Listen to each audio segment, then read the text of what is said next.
வணக்கம் மக்களே, நீங்கள் பாரு கேட்குறது முக்கிய கம்பெனி. நாங்கள் host predator fans. We are ரீட்டிங் குட். நிறைய பிரெடேட்டர் அப்டேட் அள்ளி கொட்டியிருக்காங்க. இப்போ லேட்டஸ்ட்டாக கூட ஒரு அனிமேட்டட் படத்துக்கான அஃபிஷியல் ட்ரெய்லரே ரிலீஸ் பண்ணியிருக்காங்க, பிரெடேட்டர் கில்லர் ஆஃப் கில்லர்ஸ்னு. இதை தொடர்ந்து இந்த வருஷமே ரிலீஸ் ஆக போகிற பிரெடேட்டர் பேட்லேண்ட்ஸ் படத்துக்கான பயங்கரமான அப்டேட்டும் கிடச்சிருக்கு. நிறைய விஷயங்களை அள்ளி கொட்டி வச்சிருக்காங்களா, ஒவ்வொன்றா பார்ப்போம். ஸோ ஃபஸ்ட்டு நம்ம இந்த ட்ரெய்லர் பிரேக் டவுன்லேருந்து போயிடுவோம். இது ஒரு அனிமேட்டட் மூவி. நிறைய பேர் அனிமேட்டட் தானே அப்படின்னு சொல்லி ஒதுக்கி தள்ளுவீங்க. But don't be like that. Animation are ரேட்டடுங்க, அல்டிமேட்டாக பண்ணியிருக்காங்க. ஐ மீன் லைக் இந்த ஸ்பைடர்வர்ஸ் அனிமேஷனை லைட்டாக ஆர் ரேட்டடாக மாற்றி கொடுத்துருக்காங்க தான் சொல்லணும். செம்ம க்ளீனாக சூப்பராக இருக்குது. அண்ட் ஹூலுவில் ரிலீஸ் ஆகுது. ஓடிடி டேரக்ட் ஓடிடி தான் ஜூன் மாதம் வரப்போகுது. டிஸ்னி சொதப்பிடுவாங்க அனிமேஷனில் அப்படின்னு நினச்சிட்டு இருக்க அந்த சமயத்தில் வேற மாதிரி பண்ணியிருக்காங்கன்னு நான் சொல்லுவேன். ட்ரெய்லர் அட்டகாசமாக இருக்குது, மறக்காம செக் பண்ணி பாருங்க. அண்ட் இந்த கதையை பொறுத்த வரைக்கும் பிரெடேட்டர் கில்லர் ஆஃப் கில்லர்ஸுங்கிறது ஒரு படம் கிடையாது, மொத்தம் 3 வித்தியாசமான கதை, ஆந்தாலஜின்னு சொல்லுவாங்களே. ஸோ 3 பிரெடேட்டராக ஃபாலோ பண்ணி 3 வித்தியாசமான டைம் லைனில் நடக்கிற விஷயங்களை தான் நம்ம வந்து டிஸ்கஸ் பண்ண போகிறோம். அந்த ட்ரெய்லர்லேயே நீங்கள் பார்த்துக்கலாம் 3 வித்தியாசமான பிரெடேட்டர்ஸாக காமிச்சிருப்பாங்க.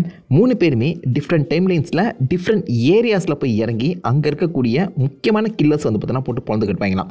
எல்லாருக்குமே தெரியும் அல்டிமேட் கில்லர்ஸ்னால் அவங்க பிரெடேட்டர்ஸ் தான், யவ்ஜா. பட் மனிதர்களை அவங்களுக்கு ஈக்குவலான இல்லை தங்களுக்கு சமமான ஒரு கேரக்டர் தேடி கண்டுபிடிச்சு அவங்கள போட்டு தள்ளுறது தான் இந்த யவ்ஜாவோட பிளானாக வரப்போகுது. 3 டிஃப்ரெண்ட் டைம் லைன், 3 வித்தியாசமான கதை. ட்ரெய்லர் ஓப்பனிங்லேயே ஒரு மிகப்பெரிய கிராமமோ இல்லை ஒரு கோட்டையோ வந்து பார்த்தீங்கன்னா எரியற மாதிரி தான் காமிச்சிருப்பாங்க. அதில் கண்ணில் மைய பூசின ஒரு பொண்ணு, உனக்கு மான்ஸ்டர்ஸை பற்றி தெரியுமா அப்படின்னு சொல்லி ஒரு கதை சொல்ல ஆரம்பிக்கிறாங்க. ஆப்வியஸாக இந்த யவ்ஜாவோட கதை தான் இது. பாசிபிளி ஃபர்ஸ்ட் எபிசோடாக வரும்னு நினைக்கிறேன். இந்த செட்டிங்கிறது வைக்கிங் செட்டிங். எல்லாருக்குமே வைக்கிங்ஸை பற்றி தெரிஞ்சிருக்கும் நம்புகிறேன். வைக்கிங் செட்டிங்கில் ஒரு அம்மா தன்னுடைய பையனோட ஒன்றா சேர்ந்து ஒரு பிரெடேட்டரை போட்டு தள்ளுறது தான் பிளானே. ஸோ இதுக்கு முன்னாடியே பிரெடேட்டர் இந்த பூமிக்கு வந்து அட்டகாசம் பண்ணியிருக்கு. அது இந்த பொண்ணுக்கும் தெரிஞ்சிருக்கு. ஆல்ரெடி ஒரு பிரெடேட்டர் இங்கே வந்து சம்பவம் பண்ணியிருக்கு, திரும்பவும் அது வரவிடக்கூடாது, அதை நாம் சம்பவம் செய்வோம் அப்படின்னு இவ தன் கீழே ஒரு ஆர்மி, ஒரு 5-6 பேர் இன்க்ளூடிங் தன்னுடைய பையனையுமே சேர்த்து ஒரு ஆர்மியை பில்ட் பண்ணி இந்த பிரெடேட்டரை டேக் டவுன் பண்ண ட்ரை பண்ணுறான். ஸோ அந்த பிரெடேட்டரோட லுக்கையுமே காமிச்சிருக்காங்க. பிரெடேட்டர் ஹல்க முழுங்கினது மாதிரி வந்து நிற்குதேங்க, எவ்வளோ பயங்கரமாக இருக்குது பாருங்க. இவ்வளோ பெரிய ஒரு பிரெடேட்டரை இது வரைக்கும் நம்ம இந்த யூனிவர்ஸில் பார்த்ததே கிடையாது. பிரேக்கு முன்னாடி ஒரு பிரெடேட்டர் வந்துச்சு, அதில் சூப்பர் பிரெடேட்டர்னு சொல்லி ஒரு விஷயத்தை காமிச்சிருப்பாங்க. அது கொஞ்சம் பயங்கரமாக பெருசாக இருக்கும், ஆனால் பல்காக இருக்காது.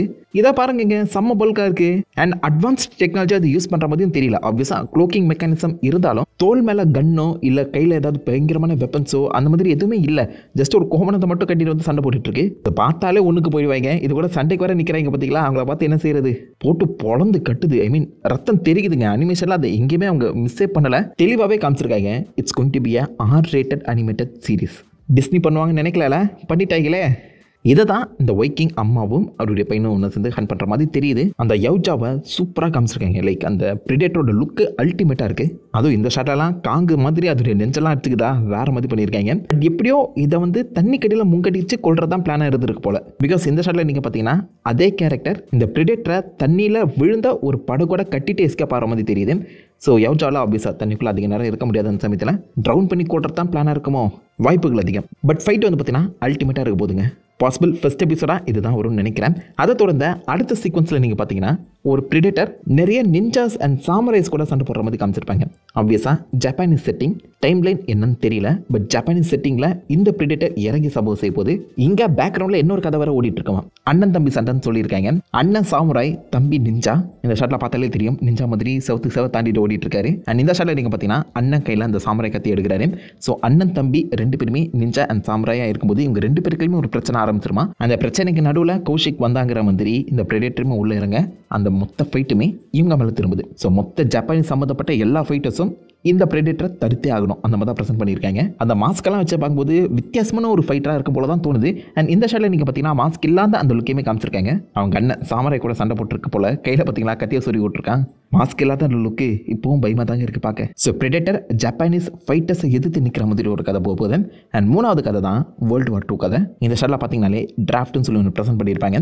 ஸோ ஒரு முக்கியமான ஃபைட்டுக்காக கவர்மெண்ட்டே பைலட் சில பேர் வந்து பார்த்தீங்கன்னா டிராஃப்ட் பண்ணியிருக்கேன். அதில் நம்ம ஹீரோ ஒன்றா சேர்ந்து ஒரு ஆர்மியை பில்ட் பண்ணி தன்னுடைய ஏர்ஃபோர்ஸ் டெக்னாலஜி எல்லாத்தையுமே யூஸ் பண்ணி ஒரு பிரெடேட்டரை போட்டு தரணும். ஆனால் இப்போ வரப்போகிற இந்த பிரெடேட்டர் இறங்கி சண்டைலாம் போடாது போல, மோர் லைக் ஏர்கிராஃப்டில் எடுத்து சண்டை போடுற மாதிரி தான் காமிச்சிருக்காங்க. இந்த ஷாட்டில் பார்த்தாலே தெரியும் கொஞ்சம் டெக்னாலஜிக்கலி அட்வான்ஸ்டான ஒரு பிரெடேட்டர் மாதிரி ப்ரெசென்ட் பண்ணியிருக்காங்க. ஸோ களத்தில் இறங்கி சண்டை செய்யாமல் தன்னுடைய டெக்னாலஜி யூஸ் பண்ணி மட்டும் சண்டை செய்யக்கூடிய ஒரு வித்தியாசமான பிரெடேட்டராக இருக்கும்னு நினைக்கிறேன். நல்லா இருக்கியா, பார்க்க கொஞ்சம் வித்தியாசமாக இருக்குது, ஃப்ரெஷ்ஷாகவும் இருக்குது. ஆனால் ப்ரிடேட்டரோட அந்த கோடுக்கே அது ஆப்போசிட்டாக நிற்குதுன்னு தான் அர்த்தம். ப்ரிடேட்டர்ஸை பொறுத்த வரைக்கும் இந்த யூனிவர்ஸில் அந்த பெஸ்ட் கில்லர்ஸாக வரணும்னு சொல்லி யோசிக்கக்கூடியது. அது இப்படி ஒழிஞ்சு நின்றுலாம் சண்டை போடுறதுக்கான வாய்ப்புகள் கம்மி. பட் பாசிபிளி எனக்கு என்னமோ இங்கே இருக்க அந்த 3 ப்ரிடேட்டர்ஸும் ரோக் ப்ரிடேட்டர்ஸாக இருக்கிறதுக்கு சான்சஸ் அதிகமாக இருக்கும் போல தான் தோணுது. ஏன்னா அது சாதாரண அந்த பெஸ்ட் கில்லர்ஸை நோக்கி கூட போல சில இன்னசென்ட் மக்களையுமே அடிக்கிற மாதிரி தெரியுது. மேபி அவங்களுடைய உலகத்திலேருந்து தூக்கி எறியப்பட்ட 3 ப்ரிடேட்டர்ஸ் நம்ம பூமியில் 3 வித்தியாசமான டைம்லைனில் இருந்து விட அங்கே எப்படி நம்ம மக்கள் இதை சமாளிச்சாங்க, ஹியூமன்ஸாக அது எப்படி வேட்டையாடிச்சுன்னு சொல்லக்கூடிய ஒரு வித்தியாசமான கதையாக இருக்கிறதுக்கான சான்சஸ் அதிகம். ஸோ இது பாசிபிளி லைக் தூக்கி எறியப்பட்ட ரோக் ப்ரிடேட்டர்ஸாக காமிக்கிறதுக்கான வாய்ப்புகள் இருக்குது. எவனாக இருந்தாலும் வெட்ட வேண்டாம் அந்த மாதிரி தாட்டில் இருக்கக்கூடிய ஒரு ப்ரிடேட்டராக இருக்கலாம். போட்டிக்காக வேட்டையாடுறதுக்கு பதிலாக சும்மா ஒரு ஃபன்னுக்காக வேட்டையாடக்கூடிய மிருகங்களாக காமிக்கப்படலாம். ட்ரெய்லர் பட்டுன்னு கட் பண்ணியிருக்காங்க, சூப்பராக இருக்குது பார்க்க.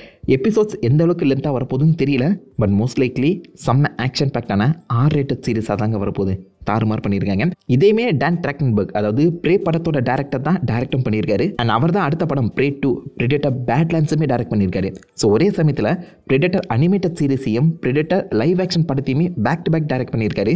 இதுக்கப்புறம் அவர் ஜென்மத்தில் அந்த மாதிரி டேரக்ஷன் நான் பண்ண மாட்டேன்டா, 2 படத்தை கண்ட்ரோல் பண்ணுறது எவ்வளோ கஷ்டம் தெரியுமா அப்படின்னு சொல்லி சில இடங்களை பேட்டியுமே கொடுத்துருக்காரு. சில பேர் என்ன சொல்கிறாங்கன்னா ப்ரிடேட்டர் பேட்லேண்ட்ஸ் அடுத்த படம் வரப்போதில்ல, அந்த படத்தோட லைவ் ஆக்ஷன் கதையை அனலைஸ் பண்ணும்போது தான் இந்த கதைகள்லாம் கிடைச்சுதான். மோர் லைக்லி இந்த ப்ரிடேட்டர் 2ஓட கதை என்னவா இருக்கலாம் சொல்லி பிரெயின் ஸ்டார்ம் பண்ணும்போது இந்த கான்செப்ட்லாம் உள்ள வந்துருக்கும். ப்ரிடேட்டர் ஜப்பான் செட்டிங்கில் இருந்தால் எப்படி இருக்கும், World War II செட்டிங்கில் இருந்தால் எப்படி இருக்கும்னு சொல்லி சில ஐடியாஸை சொல்லியிருப்பாங்க. அதையும் தூக்கி போடணும், அதே ஒரு கதையாக பண்ணிடலாம்னு சொல்லி தான் பாசிபிளி இதை வந்து எடுத்துப்பாங்கன்னு நினைக்கிறேன்.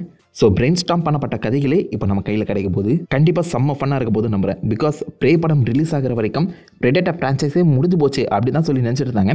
ஆனால் ப்ரே சர்ப்ரைஸ் ஹிட் கண்டிப்பாக சொல்கிறேன். டைம் இருக்காங்க மறக்காம அதை பார்த்து செக் பண்ணி பாருங்க. அப்படியே டவுன் ஹில்ல நோக்கி போயிட்டு இருந்த அந்த ப்ரிடேட்டர் ஃப்ரான்ச்சைஸை தூக்கி செங்குத்தாக நிறுத்தினதே ப்ரே படம் தான். ஆனால் அதை வந்து OTT ரிலீஸ் பண்ணிட்டாங்க, தியேட்டர் ரிலீஸ் பண்ணல. பட் ஸ்டில் அதுக்கு வரவேற்பு அதிகமாக கிடச்சி எல்லாருமே கொண்டாட ஆரம்பிச்சிட்டாங்க. இதை பார்த்து தான் டிஸ்னி அதுக்கப்புறம் ஏகப்பட்ட ப்ரிடேட்டர் படங்களை கிரீன்லிட் பண்ண ஆரம்பிச்சாங்க. இந்த டேரக்டரும் இப்போதைக்கு கிட்டத்தட்ட ஒரு 4-5 ப்ராஜெக்டில் ஒர்க் பண்ணிட்டு இருக்கதா சொல்கிறாரு. ஏலியன் ராமுலஸ் வந்ததுக்கு முக்கியமான காரணமே ப்ரே தான். அண்ட் ஏலியன் ராமுலஸும் இப்போதைக்கு ஆல்மோஸ்ட் நிறைய பாசிட்டிவ் ரிவ்யூஸ் வாங்கிட்டு இருக்க அந்த சமயத்தில் ஏலியன் வெர்சஸ் ப்ரிடேட்டர் கூட திரும்பவும் நடக்கலாம். ப்ரே யூனிவர்ஸில் தான் இந்த கில்லர்ஸ் ஆஃப் கில்லர் படத்தை வந்து செட் பண்ணியிருக்காங்க. அதே மாதிரி அடுத்து வரப்போகிற ப்ரிடேட்டர் பேட்லேண்ட்ஸும் இந்த ப்ரே யூனிவர்ஸில் தான் செட் பண்ணப்பட்டிருக்கு. ப்ரிடேட்டர் பேட்லேண்ட்ஸை பற்றி சில இன்ட்ரெஸ்டிங்கான ஐடியாஸ் மட்டும் தான் கிடச்சிருக்கு. பாசிபிள் கூடிய சீக்கிரம் எனக்கு தெரிஞ்ச 2 வாரத்தில் ட்ரெயிலர் வந்துடும் நம்புறேன். ஸோ கிடச்சிருக்க அந்த பிளாட் லீக் படி பார்க்கும்போது இதுலேயுமே மெயின் ரோல் ஒரு ஃபீமேல் கேரக்டர் தான், ஃபீமேல் லீட் தான் வர போகிறாங்க, தியான்னு சொல்லி. பட் அவங்க ப்ரிடேட்டரை எதிர்த்து சண்டை போட போகிறதுல ப்ரிடேட்டர் கூட ஒன்றா சேர்ந்து சண்டை போட போகிறாங்க. What if predator was a hero, அதுதான் பேசிக் ஐடியாவே இந்த படத்தில். இது வரைக்கும் எல்லா படங்களுமே ப்ரிடேட்டரை வில்லனாக தான் பார்த்துருப்போம், மான்ஸ்டராக தான் பார்த்துருப்போம். பட் இந்த படத்தில் நம்ம ப்ரிடேட்டரை ஹீரோவாக பார்க்க போகிறோமா. அண்ட் அவங்க ப்ரிடேட்டர் கூடவே டீம் அப் பண்ணி ஒரு பயங்கரமான ஏலியனை போட்டு தள்ளுறதா இந்த படத்தோட கதையாகவே அமையும் போதான் ப்ரிடேட்டர் பாயிண்ட் ஆஃப் வியூவில் இருந்து தான் இந்த படமே நடக்க போகிற மாதிரி சொல்லியிருக்காங்க. அது முக்கியமாக பூமியில் 50% ஆஃப் த கதை நடக்காதான், மோர் லைக்லி இன்னொரு பிளானட்டை தான் எக்ஸ்ப்ளோர் பண்ணுற மாதிரி காமிக்க போகிறாங்களாம். அங்கே இருக்கக்கூடிய ஏலியன் ஸ்பீஷஸை எதிர்த்து புது ப்ரிடேட்டரும் அவங்க கூட தியாங்கிற கேரக்டரும் ஒன்று சேர்த்து சண்டை போட போகிறாங்க. அவங்க தான் ஹியூமன் பாயிண்ட் ஆஃப் வியூவாக இருக்க போகிறாங்க. பட் மோஸ்ட்லி இந்த படம் முழுக்கவே நம்ம ப்ரிடேட்டரை ஹீரோவை தான் பார்க்க போகிறாங்க. பட் இது ஒன்றும் புதுசு இல்லாமல் தான் எனக்கு தோணுது. Because already Alien versus Predator 1லேயே ப்ரிடேட்டர் ஒரு பொண்ணு கூட ஒன்றா சேர்ந்து மொத்த ஏலியன்ஸுமே அழிக்கிற மாதிரி தான் கதையே போயிருக்கும். அந்த படத்தோட கடைசியில் அந்த ப்ரிடேட்டர் செத்துருக்குமே தவிர்த்து கிட்டத்தட்ட அதை ஹீரோவை தான் ப்ரெசென்ட் பண்ணியிருப்பாங்க. ஏலியன் வெர்சஸ் ப்ரிடேட்டர் 2லேயுமே அந்த ஹீரோக்கு மாதிரி தான் கிட்டத்தட்ட காமிக்க ட்ரை பண்ணியிருப்பாங்க. பட் அந்த 2 படங்களையுமே நம்ம ஹியூமன் பாயிண்ட் ஆஃப் வியூ தான் பார்த்துருப்போம். அதாவது ப்ரிடேட்டர் என்ன மாதிரி சண்டை போடுது, ப்ரிடேட்டருக்கு நம்ம எப்படி ஹெல்ப் பண்ணலாம் அப்படின்னு சொல்லி ஹியூமன் பாயிண்ட் ஆஃப் வியூ தான் காட்டியிருப்பாங்க. ஆனால் இந்த வரப்போகிற படத்தில் ப்ரிடேட்டர் பேட்லேண்ட்ஸில் ப்ரிடேட்டர் பாயிண்ட் ஆஃப் வியூவே காட்ட போகிறதா சொல்கிறாங்க. அது எப்படி ஒர்க் அவுட் போகுதுன்னு தெரியல, வெயிட் பண்ணி பார்ப்போம். But what is predator was a hero அப்படிங்கிற கான்செப்டை பேஸ் பண்ணி போகிற சமயத்தில் கொஞ்சம் வித்தியாசமாக தான் இருக்கும்னு நினைக்கிறேன். இது OTTலாம் கிடையாது, டைரக்ட் தேட்டர் ரிலீஸ் தான். சினிமா கானில் ஆக்சுவலாக ஃபுட்டேஜ்லாம் ப்ளே பண்ணி காமிச்சிருக்காங்களா, நம்மக்கிட்ட ஒன்றுமே காமிக்காமல் பொத்தி பாதுகாத்துட்டு இருக்காங்க. கூடி சீக்கிரம் வரும், அது வரைக்கும் காத்திருப்போம். எனக்கு அந்த கில்லர்ஸ் ஆஃப் கில்லர் அந்த ட்ரெய்லரும் பிடிச்சிருக்கு, ப்ரிடேட்டர் பேட்லேண்ட்ஸோட ஒன்லைனரும் ரொம்ப பிடிச்சிருக்கு. ஸோ ப்ரிடேட்டர் ஃபேன்ஸுக்கு அப்படியே அள்ளு கொடுத்துருக்காங்க. இது 10வது குறைக்கு ப்ரிடேட்டர் வெர்சஸ் மார்வலுமே நடக்க போகுது. எஸ், ப்ரிடேட்டர் ஆக்சுவலாக காமி புக்கில் மார்வல் கூட ஒன்றா இறக்கி சண்டை போட போகிறாரு. மொதல் ஃபைட்டே ஸ்பைடர்மேன் கூட தான் போக போகிறாரு நம்புறேன். அதுக்கான ஃபர்ஸ்ட் லுக்லாம் ரிவீல் ஆகிருக்கு. ஏலியன் ராமுலஸ் 2 வேறு வந்து பார்த்தீங்கன்னா கன்ஃபார்ம் ஆகிருக்கு. அந்த சமயத்தில் எனக்கு தெரிஞ்சு ஏலியன் வெர்சஸ் ப்ரிடேட்டரும் கூடிய சீக்கிரம் ஃபியூச்சரில் நடக்கும் போல தாங்க தோணுது. ஐ மீன் லிட்டரலாக செத்துட்டு இருந்த ஒரு ஃப்ரான்ச்சைஸை ஒரு படம் எப்படி தூக்கி நிறுத்திருக்கு பார்த்தீங்களா. அண்ட் இப்போ வரப்போகிற இந்த டேரக்டரும் ஒரு மிகப்பெரிய ப்ரிடேட்டர் ஃபேனாக இருக்க அந்த காரணத்தினால நமக்கு இன்னும் நிறைய ப்ரிடேட்டர் படம் கிடைக்கும் நம்புவோம். ஸோ இந்த ப்ரிடேட்டர் ஃப்ரான்ச்சைஸை பற்றி நீங்கள் என்ன நினைக்கிறீங்க, எந்த படத்துக்காக காத்துட்டு இருக்கீங்க, உங்களை தாட்ஸ் உங்களுடைய வியூஸ் மார்க்கெமிக்கல காம் பண்ணிட்டு அதை லைக் பண்ணி தட்டி விடுங்க. அவங்கள தான் நல்ல ஒரு ஆசமான விடையில மீட் பண்ணிட்டு வந்திருக்கோம். Have fun guys. வாட்டா